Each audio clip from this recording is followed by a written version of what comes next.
yang tatkala ikut kurban itu pahalanya seperti itu. Riwayat yang lain juga nanti fungsinya seperti masjid sebagai bentuk kendaraan untuk melewati Shiratal Mustaqim. Ya, Masya Allah. Makanya kalian di Sidoarjo rata-rata 27,5. Di Surabaya gak ono paling murah 3 juta, urunan sapi gitu. Tidak masalah. Ini maksud saya, satu mumpung saya ingat memberikan motivasi kepada kita bahwa apapun yang kita lakukan itu pasti ada hasilnya, pasti ada kebaikan. Kembali pada pokok bahasa. Para jamaah yang saya muliakan, sekali lagi untuk memakmurkan masjid tahu gak sembarangan. Innama ya'muru masajidallahi man amana billahi wa aqamus sholata wa atu zakat. Itu satu di antara kriteria tak begitu. Lalu bagaimana yang investasi? Perhatikan Al-Quran surat 29, surat Fatir, surat 35, surat Fatir ayat 29. Innal ladina yatluna kitaballahi wa aqamus sholata wa anfaqu mimma razaqnahum yarjuna tijaratan lan tabur. Salah satu bentuk perniagaan yang tidak ada ruginya adalah menginfakkan sebagian harta benda kita di jalan Allah, baik dengan terang-terangan maupun dengan sembunyi. Perhatikan Pak, dalam ayat ini surat Fatir ayat 29 ada 3 kritik poin. Apa yang perlu kita tekankan? Yatluna kitaballah wa aqamus shalat wa anfaqu. Ini salah satu bentuk perniagaan yang tidak ada ruginya. Sesungguhnya orang-orang yang baca Al-Quran, orang yang mendirikan sholat, orang yang menginfakkan sebagian harta bendanya jalan Allah baik dengan sembunyi maupun terang-terangan, itulah salah satu bentuk perniagaan yang tidak ada ruginya. Satu, pernahkah kita tahu dengan mata kepala orang baca Al-Quran itu bayar? Pernahkah kita tahu dengan mata kepala orang baca Al-Quran mengeluarkan kos biaya? Tidak ada, malah di cash palanya oleh Allah. Mohon maaf, ini perniagaan yang tidak ada rugi. Sampai Nabi dawuh al-harfu bi asyri amthalihi, setiap satu huruf lipat gandanya minimal 10, maksimal ganda yang tahu kecuali Allah. Jadi kalau kita baca Bismillahirrahmanirrahim tanpa kita sadari, kita mendapatkan pahala yang di-cash oleh Allah hampir 190 kebaikan, karena jumlah huruf dalam kalimat basmalah itu 19. Kalau kita selesai baca surat Al-Fatihah, maka kita mendapatkan pahala yang di-cash oleh Allah hampir 1390 kebaikan, karena jumlah huruf dalam surat Al-Fatihah itu 139. Kalau tadi malam jenengan khatam baca surat Yasin, maka jenengan mendapatkan pahala yang di-cash hampir 30.680 kebaikan, karena jumlah huruf dalam surat Yasin itu 3.668. Kalau jenengan khatam Al-Quran 30 juz, maka jenengan akan mendapatkan pahala yang di-cash oleh Allah hampir 10.270.000 kebaikan, karena jumlah huruf dalam Al-Quran 30 juz dimulai dari surat Al-Fatihah berakhir pada surat An-Nas itu hampir 1.027.000. Ini kalau kita baca di Indonesia.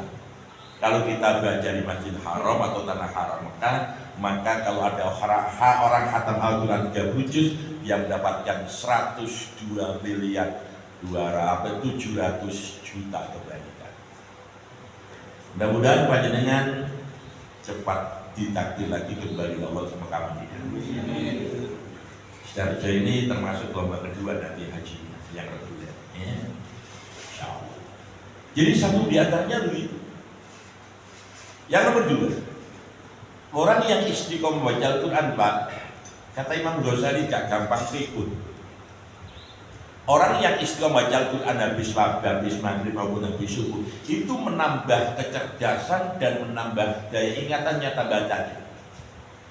Menurut bahasa pojok kampung, wong sing istiqomah baca Al-Quran gak gampang pikun. Repot lho Pak, nulis pikun repot.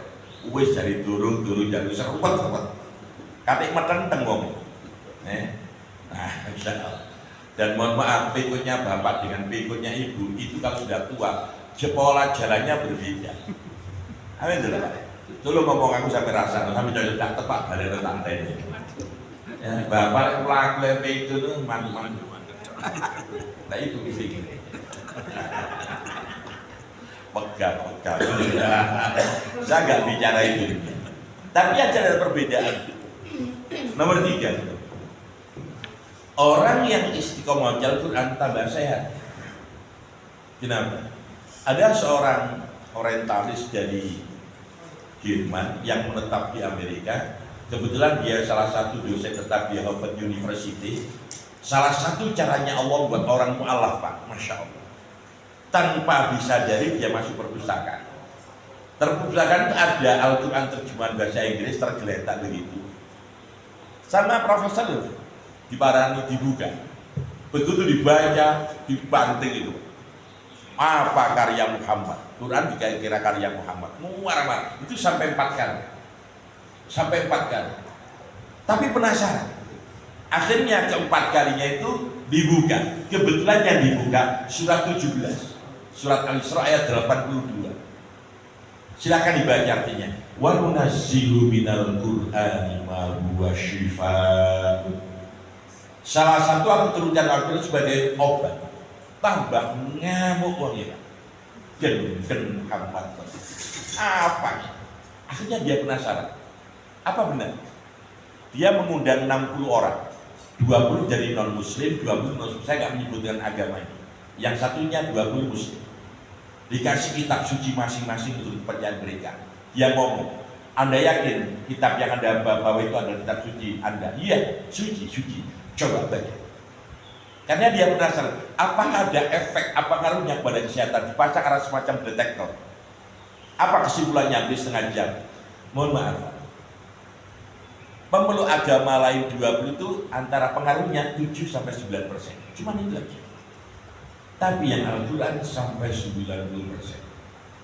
Sampai dia membuat suatu hipotesa, natijah bahasa Arabnya, kesimpulan sementara.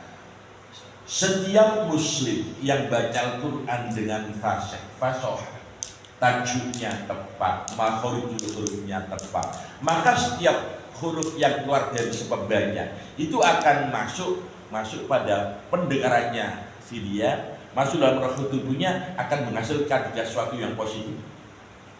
Jadi Al-Quran yang kita baca ini, Pak, mohon maaf, itu suara kita keluar, masuk dalam organ pendengaran kita, masuk dalam tubuh, akan menghasilkan sesuatu yang positif. Pertama, mentoksin racun dalam tubuh kita.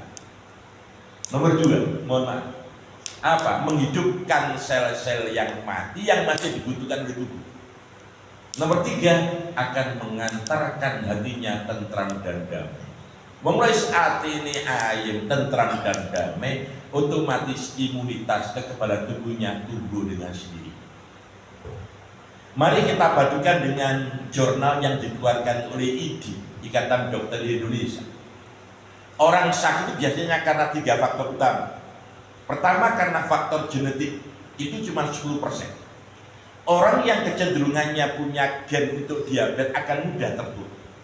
Meskipun teknologi kesehatan sekarang bisa canggih, bisa disiasati. Yang penting pola makan dan asupannya diatur, insya Allah diabetes bisa dihindari. Makanya kadang-kadang di desa itu wah masih tenanan. Woi jari arep rabi itu, nggih. Bisa lo tahu? Itu diabetes. Wah, anak muda kan nggak mudah percaya. Bapak wis kadung sir podo ireng, sir podo gendeng. Ngomong apa kemarin saya dari laporan nggak ada diabetes, malah kencingnya lo kecut pagi bareng. Nggak kencing manis. Kenapa? Karena rasanya gitu tuh kalau seneng. Cuma kan pengaruhnya cuma 10%, Pak. Nomor 2, karena alergi. Bisa jadi karena makanannya alergi atau karena pergantian cuaca dan udara. Itu pengaruhnya cuma 15%. Nah, yang 70% karena pikiran. Lek pikirane sumpek, atine sumpek. Lek pikirane ruwet, atine. Lek wis ngene iki, Pak. Asupan apapun ndak bisa masuk. Istirahat kurang. Logikanya, kalau seorang istirahatnya kurang, asupan nutrisi vitamin kurang, orang seperti ini gampang yoyo, Ngerti ya sama? Loro-loro. Gampang yo, gampang yo. Otomatis yang penting ada ketentraman batin, dan ini bisa kita peroleh dengan istiqomah baca Al-Quran. Kan tidak mengeluarkan kos, Pak, tapi di cash manfaatnya. Nomor 4, orang yang istiqomah baca Al-Quran, mohon maaf, nanti dia tidak lihatnya di Amerika. Ada kitab kuning klasik namanya Ar-Ruh, ditulis oleh Ibnu Qayyim Al-Jauziyah. Ibnu Qayyim Al-Jauziyah ini, mohon maaf, ini gurunya Ibnu Taimiyah. Mohon maaf. Orang mati itu, kata beliau dalam kitabnya, perasaannya seperti mimpi. Tatkala mayat dimandikan, ya mimpi dimandikan, sebab mimpi. Tatkala dimasukkan liang lahat rata dengan tanah, orang-orang pulang sebelum Munkar Nakir datang. Kalau dia ahli Quran waktu hidupnya, datang malaikat rumah. Kelompok malaikat rahmat itu, rahmat namanya malaikat rumah. Langsung mayatnya didekat sambil dibisikkan kata-kata yang sangat menyejukkan hati. Apa kata dia malaikat rumah? Anda sudah meninggal dunia, jadinya sudah kabur. Ini alam barzakh, alam transit dari alam dunia menuju alam akhirat. Jangan nggak usah takut, tak dampingi beyes. Tadi nggak ngomong beyes, aku dewi dulu. Diinformasikan. Sebentar lagi datang makhluk Allah namanya Munkar Nakir, akan mengajukan 5 pertanyaan. Kalau Anda tanya ini, jawabannya ini. Kalau Anda tanya ini, jawab. Coba, pertanyaannya belum diajukan, jawabannya sudah dibocorkan. Mainnya bertanya, siapa Anda? Aku amal sampean yang namanya Al-Quran. Ternyata Al-Quran bukan HP. Halo? Mohon maaf, Munkar Nakir itu merasa terganggu, Pak. Apa kata Al-Fatihah? Laksanakan tugas Anda, tapi ingat, saya tidak akan pernah meninggalkan mayat ini, karena waktu hidupnya aku Al-Quran gak pernah ditinggalkan oleh mayat ini. Nomor 5, ini masih keisimaannya baru di dunia akhiratnya, belum nanti surga. Nomor 5, dirindukan surga Allah. Al-jannatu mushtaqatun ila arbatin hadzal. Ada 4 kelompok manusia dirindukan oleh surga Allah. Siapa? Pertama, talil Quran, orang yang baca Quran, apalagi diaplikasikan dalam kehidupannya. Nomor 6, termasuk keluarga Allah. Ahlul Qur'ani hum ahlullahi wa khossatuh. Ahli Quran adalah dia termasuk keluarga Allah, kekasih Allah, dia termasuk pilihan Allah. Nomor 7, melewati siratal mustaqim kalbarqil khotif, bagian kilat yang menyambar. Ada 12 poin, Pak. Yang nomor 5 kapan-kapan ya, nggak dilanjutkan. Ini satu di antaranya. Yang nomor 2, waqamus sholat. Nanti stressing saya ya apa? Waqamus ya. Waqamus sholat. Ini satu bentuk perniagaan yang tidak ada ruginya. Orang yang mendirikan sholat, nggak ada ceritanya wong sholat bayar lu kamu. Gak usah ngomong sholat yang wajib, yang sunat saja. Tadi kita mengerjakan semuanya apa? Qobliyatas subuh. Nabi Daud rok'atail fajri khairun minad dunya wa ma fiha. 2 rakaat sebelum sholat subuh lebih dahsyat, lebih bagus ketimbang dunia beserta isi. Ayo kita kasih gambaran reng-rengan, Pak, meskipun kita nggak tahu persis berapa harganya dunia. 10 bulan yang lalu majalah Forbes yang terbit di New York itu menurunkan daftar 10 orang terkaya di dunia. Ranking 4-nya itu Bill Gates. Berapa kekayaannya Bill Gates? 129, sekian miliar US dollar. Kalau dolarnya dituliskan hari ini 15.200, maka kekayaan Bill Gates itu hampir 1.962 triliun. Katanya orang 1 triliun itu 1.000 miliar. Aku lu gak rupanya ya lu. Mohon maaf.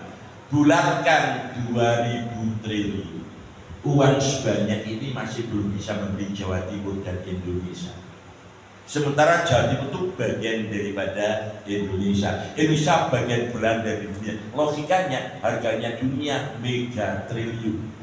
Gak bisa di semono. Meskipun demikian Nabi Daud 2 rakaat sebelum sholat subuh